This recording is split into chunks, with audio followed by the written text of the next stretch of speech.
Property విషయంలో కన్ఫ్యూజన్గా ఉన్నారా? Gated కమ్యూనిటీలో ఫ్లాట్ తీసుకోవాలా లేదా విల్లా తీసుకోవాలా? మన పిల్లల భవిష్యత్ కోసం ఓపెన్ ఫ్లాట్ తీసుకోవాలా? మన హైదరాబాద్లో ఏ లొకేషన్లో కొంటే మంచి అప్రిసియేషన్ వస్తుంది? మరి నమ్మకమైన ప్రాపర్టీ కొనాలంటే నమ్మకమైన గైడ్ కావాలి కదా. ప్రాపర్టీ అడ్వైజర్ కోసం సంప్రదించండి వరాహస్వామి ప్రాపర్టీ గూగులర్. కాంటాక్ట్ 7207218485. ఓం మహాగణాధిపతయే నమః. ఓం గురుభ్యో నమః. ఓం శ్రీమాత్రే నమః. అరుణాం కరుణాతరంగితాక్షీం ధృతపాశాంకుశపుష్పబాణచాపాం అనిమాదిభిరావృతాం మయూకైః అహమిత్యేవ విభావయే భవానీం. శ్రీమాత్రే నమః.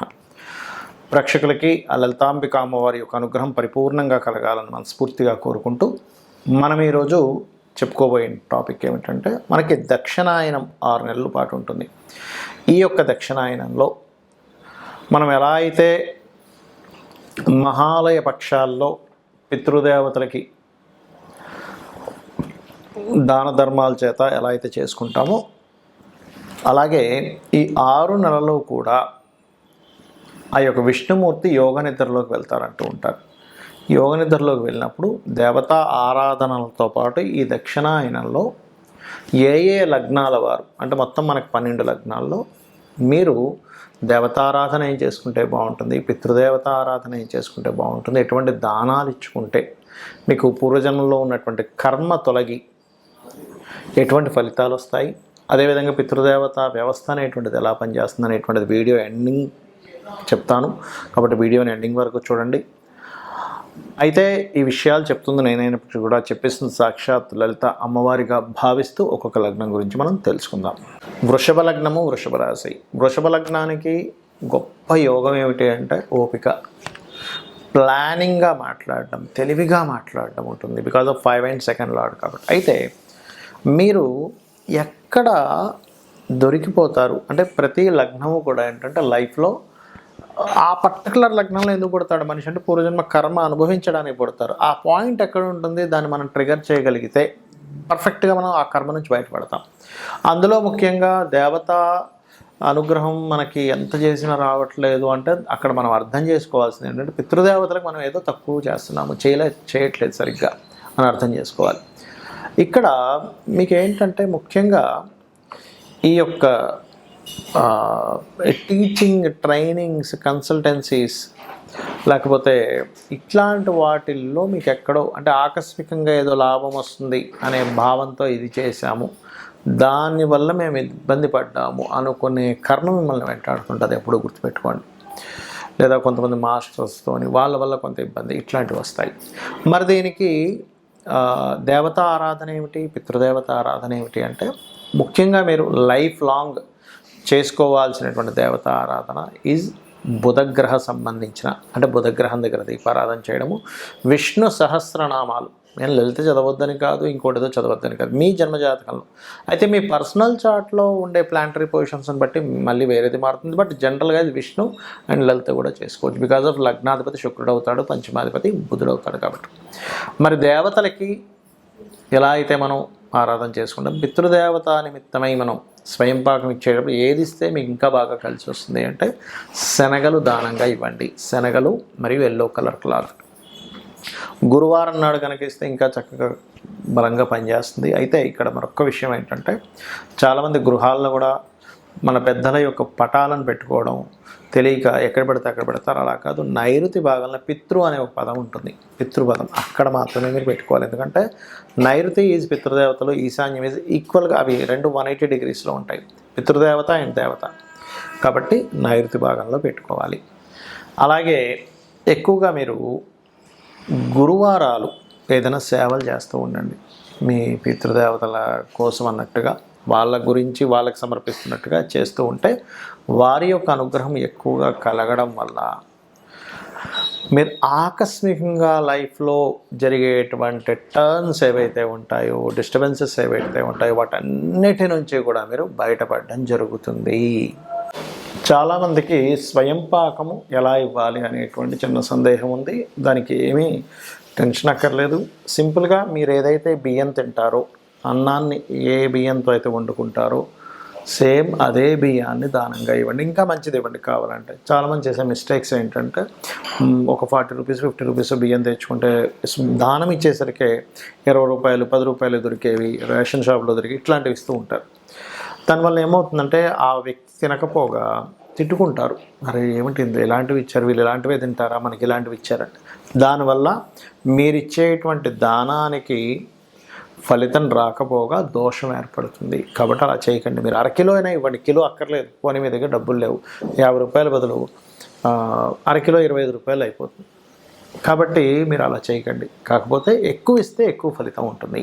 స్వయం పాకంలో బియ్యం, అలాగే 2 రకాల కూరగాయలు, 2 రకాల ఏమైనా పప్పులు, పొరపాటును కూడా ఉల్లిపాయ ఇవ్వకూడదు స్వయం పాకంలో. అదేవిధంగా ఉప్పు, నూనె, చింతపండు, మిరపకాయలు కూడా కొంతమంది ఇస్తారు. సో ఈ రకంగా దానం అనేటువంటిది ఇవ్వండి. అలాగే దక్షిణ కూడా మీకు తోచినంత ఇవ్వాలి. ఎందుకంటే దక్షిణ లేకుండా ఎప్పుడు కూడా ఇవ్వకూడదు. ఎందుకంటే మనం ఏదైతే దానం రూపంలో ఇస్తామో ఆ దానమే మనల్ని కాపాడుతుంది. దానం రూపంలోనే మనకి కర్మ తొలగుతుంది. అలాగే మరి కొంతమందికి మాకు డేట్ ఆఫ్ బర్త్ లేదండి, టైమ్ ఆఫ్ బర్త్ లేదు, మా నక్షత్రం ఏంటో తెలియదు, మా రాశి ఏంటో తెలియదు, మరి అలాగా అని అడుగుతూ ఉంటారు. అలా రాశి నక్షత్రం ఏమీ తెలియనటువంటి వారు పర్టికులర్గా ఒక్కొక్క ప్రాబ్లం బట్టి మీరు ఈ దక్షిణాయనంలో పితృదేవతలకి దానం ఇవ్వడం అనేటువంటి అది అద్భుతంగా పనిచేస్తుంది. ఎలాగా అంటే చూడండి, ఆరోగ్య సమస్యలు ఉన్నాయి, అనారోగ్యంతో బాగా ఇబ్బంది పడుతున్నాము, లేదా సంతాన సంబంధించిన విషయంలో ఇబ్బంది ఉంది, ప్రమోషన్స్ రావట్లేదు, ఎంత కష్టపడుతున్నా సరే వేరే వాళ్ళకి వచ్చినంత ప్రమోషన్స్ నాకు రావట్లేదు అనుకునేటువంటి వారు గోధుమలు అమావాస్య నాడు స్వయం పాకం ఇస్తూ గోధుమలు కూడా దానంగా ఇవ్వండి. వాటితో పాటు గోధుమలు, ఎరుపు రంగు వస్త్రము, వేటికి ప్రమోషన్స్ ఆరోగ్య సంబంధించినవి. అయితే ఆరోగ్యానికి గోధుమలు నువ్వులు కలిపిస్తే ఇంకా మంచిది. అలా చేసినట్లయితే ఖచ్చితంగా మీరు అనారోగ్య సమస్య నుంచి బయటపడతారు, అందులో ఎటువంటి సందేహం లేదు. ఇక రెండవది, మానసిక సమస్యలు ఉంటాయి కొంతమందికి. ప్రతి చిన్న విషయానికి డిప్రెస్ అయిపోతుంటారు, బాధపడిపోతుంటారు, దుఃఖపడిపోతుంటారు, ఒక రకమైన లోన్లీ ఫీలింగ్లోకి వెళ్ళిపోతారు. దానికి కారణం ఏమిటంటే చంద్రుడి యొక్క స్థితి పాడైందని అర్థం మీ జన్మజాతకంలో. అంటే పాస్ట్ లైఫ్లో చేసుకున్న కర్మ చంద్ర రూపంలో మనల్ని ఇబ్బంది పడుతుంది. ప్రతి చిన్న విషయానికి కంగారు పడిపోతున్నారండి. కొంతమంది అంటుంటారు ఇళ్ళలో చూడండి, మా అబ్బాయి కానీ మా అమ్మాయి కానీ ప్రతి చిన్న విషయానికి బాధపడిపోతున్నారండి. వాళ్ళకి ఏం చేస్తారంటే మొట్టమొదటిగా మెడిటేషన్ నేర్పించండి. వాళ్ళకి ఎంత మెడిటేషన్ చేస్తే అంత స్ట్రాంగ్ అవుతారు, మనసు వాళ్ళ అధీనంలో వస్తుంది. ఏమైపోతుంది మహా అంటే ఏం కొంపలేం మునిగిపోవు అనేటువంటిది ఒక థాట్ ప్రాసెస్ స్టార్ట్ అవుతుంది. దీంతోపాటు బియ్యము, ఉలవలు కూడా దానంగా ఇవ్వండి. ఉలవలు ఏంటంటే ప్రత్యేకంగా వైరాగ్యంలోకి వెళ్ళిపోయే వారికి ఉలవలు ఇస్తే ఇంకా మంచిది, గుర్తుపెట్టుకోండి. ఆ రకంగా మనసు ఒక రకమైన వైకల్యానికి చెందుతుంది, డిప్రెషన్లోకి వెళ్ళిపోతున్నారు, సూసైడ్ అటెంప్ట్స్ కూడా చేస్తున్నారు కొంతమంది. అమ్మో ఏమైపోతారని భయం వేస్తుంది అని అనుకునేటువంటి వారు ఈ 2 రకాల దానాలు సోమ లేదా మంగళవారాలు లేనట్లయితే స్వయంపాకం ఇచ్చేటప్పుడు కలిపి కూడా ఇవ్వవచ్చు. ఇక కొంతమందికి భూ సంబంధించిన తగాదాలు ఉంటాయి. అయితే భూ సంబంధించినటువంటి తగాదాలకి ముఖ్యంగా మీరు వారాహి అమ్మవారి యొక్క అష్టోత్తరం లేదా ఓం వారాహిదేవి అయి నమః అనే నామస్మరణ కనుక చేస్తే, మీరు కనుక ధర్మంగా ఉండి మీదెవరిదైనా సరే ఇంట్లో కుటుంబ సభ్యులు కావచ్చు, బయట వాళ్ళు కావచ్చు, కబ్జా చేయడం కావచ్చు, అలా భూమికి ఆస్తికి సంబంధించిన విషయంలో జరిగిందంటే ఖచ్చితంగా అమ్మవారు మీరు ధర్మంగా ఉన్నట్లయితే మీ యొక్క ఆస్తి మీకు 100% ఇప్పిస్తుంది, అందులో ఎటువంటి సందేహం లేదు. మరి దానం ఏమి ఇవ్వాలి? ఈ దక్షిణాయనంలో కందులు ఉంటాయి, కందులు, ఎరుపు రంగు వస్త్రము, కేజింబావు కందులు, ఎరుపు రంగు వస్త్రం దానంగా ఇవ్వండి. ఇక మరి కొంతమందికి వ్యాపారాల్లో కలిసి రాదు, వ్యాపారంలో బాగా కలిసి రావాలి, ఏ వ్యాపారం పెట్టినా కలిసి రావట్లేదంటే దాని అర్థం ఏమిటంటే మీ జన్మజాతకంలో బుధుడి యొక్క స్థితి పాడైంది. చాలామందికి తెలియక బుధుడు పాడయ్యాడో బాగోలేదో చూసుకోకుండా వ్యాపారాలు పెట్టేస్తారు, ఇబ్బంది పడుతుంటారు. కొన్నిసార్లు కొంతమందికి ఆ దశ కలిసి రాదు, తర్వాత మళ్ళీ కలిసి వస్తుంది, అది చెక్ చేసుకోవాలి ముఖ్యంగా. దాంతోపాటు పెసలు దానంగా ఇవ్వండి. పెసలు, గ్రీన్ కలర్ వస్త్రము, వీలైతే గోవుకి గోంగూర తినిపించండి. అలాగే మరి కొంతమందికి సరైనటువంటి మాస్టర్స్ దొరకరు, దేవతా పూజలు ఎన్ని చేస్తున్నా సరే వాళ్ళకి అనుగ్రహం రాదు. ఎన్నో పూజలు చేస్తున్నామంటే ఒక్క ఫలితం రావట్లేదు, అసలు ఏంటి భగవంతుడు ఉన్నాడా లేడా అనేటువంటి సందేహం కూడా కలుగుతూ ఉంటుంది. అలాంటి వారు మీరు చేయవలసింది ఏంటంటే మీ జన్మ జాతకంలో గురువు యొక్క అనుగ్రహం తక్కువగా ఉంది. మనకి శాస్త్రాల్లో ఏం చెప్తారంటే గురువు ఈజ్ ఈక్వల్ టు గాడ్. అందుకే చూడండి మనకి సైంటిఫిక్గా కూడా మన భూమి మీదకి ఏదైనా శకలాలు వస్తున్నాయంటే గురుత్వాకర్షణ శక్తి అంటారు. అంటే గురువు తన వైపు లాగేసుకుంటాడట ఆ శకలాన్ని భూమి మీద పడకుండా. అంటే ప్రొటెక్షన్ ఫోర్స్ జూపిటర్ అంటే. సో ఆ యొక్క గురువు యొక్క స్థితి బాగుపడాలి అంటే మీరు శనగలు దానంగా ఇస్తూ ఉండాలి, గోసేవలు ఎక్కువగా చేస్తూ ఉండాలి. వివాహ సంబంధించిన ఇబ్బంది ఉందండి, వివాహం ఎంత ప్రయత్నం చేసినా అవ్వట్లేదు అనుకునేటువంటి వారు బొబ్బర్లు, తెలుపు రంగు వస్త్రము దానంగా ఇస్తూ, అదేవిధంగా ఫైనాన్షియల్ గ్రోత్కి కూడా ఇది పనిచేస్తుంది. బొబ్బర్లు దానంగా ఇవ్వడము. ఇంకా ఎక్కువ ప్రాబ్లం ఉందండి, బొబ్బర్లతో పాటు ఉలవలు కూడా దానంగా ఇవ్వండి. ఉలవలు మల్టీ కలర్ క్లాత్, బొబ్బర్లు వైట్ కలర్ క్లాత్. గోవుకి తీపి చపాతీలు. ఈ యొక్క దక్షిణాయనంలో నూనె వేయకుండా కాల్చినటువంటి గోధుమ పిండితో చేసిన చపాతీలు ఒక 3 చపాతీలు తీసుకొని దానికి చక్కగా తేనెను పోసి సాక్షాత్ అమ్మవారిగా గోవును భావిస్తూ, అందులో ముఖ్యంగా దేశీవాలి గోవు, జెర్సీ ఆవుకు పెట్టొద్దని నేను చెప్పట్లే, పెట్టండి, ఒక ప్రాణికి పెడుతున్నాననే భావంతో పెట్టండి, కానీ ఫలితం ఆశించకండి. జెర్సీ ఆవుకు పెట్టేటప్పుడు హ్యాపీగా మీరు యానిమల్ లవర్స్ హ్యాపీగా పెట్టండి, కొన్ని వందల వేల రూపాయలు కూడా ఖర్చు పెట్టండి, అంత కాదట్లా. కానీ దేశీవాలి గోవు పెట్టేటప్పుడు మాత్రమే ఫలితం ఎక్స్పెక్ట్ చేయండి. ఎందుకంటే ఇది దేవతలు ఉంటారు ఇందులో. అదేంటంటే పిగ్తో సమానం అంటారు, పిగ్ స్పెర్మ్తో తయారు చేస్తారు కాబట్టి. ఇక మీకు ఫైనాన్షియల్ కానీ వివాహ సంబంధించిన విషయాలు కానీ ఆ యొక్క బొబ్బర్లు దానంగా ఇవ్వడం మంచిది. రోగాలు ఎక్కువగా ఉన్నాయి, గోధుమలు మరియు నువ్వులు ఈ రెండింటిని దానంగా ఇవ్వండి. గోవుకి బెల్లం తినిపించండి. పనులేమీ కదలట్లేదు, ముందుకు కదలట్లేదు అనుకున్నప్పుడు శనితో పాటు అంటే మీరు నువ్వులతో పాటు ఉలవలు కూడా దానంగా ఇవ్వండి. మరియు గోవుకి బెల్లముతో పాటు గ్రాసం కూడా తినిపించండి.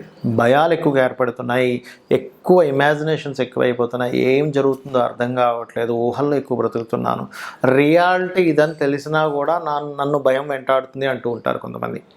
అలాంటి వారు మినుములు దానంగా ఇవ్వండి. పితృదేవతలకి స్వయం పాకం ఇచ్చే సమయంలో మినుములతో పాటు సిమెంట్ కలర్ వస్త్రము.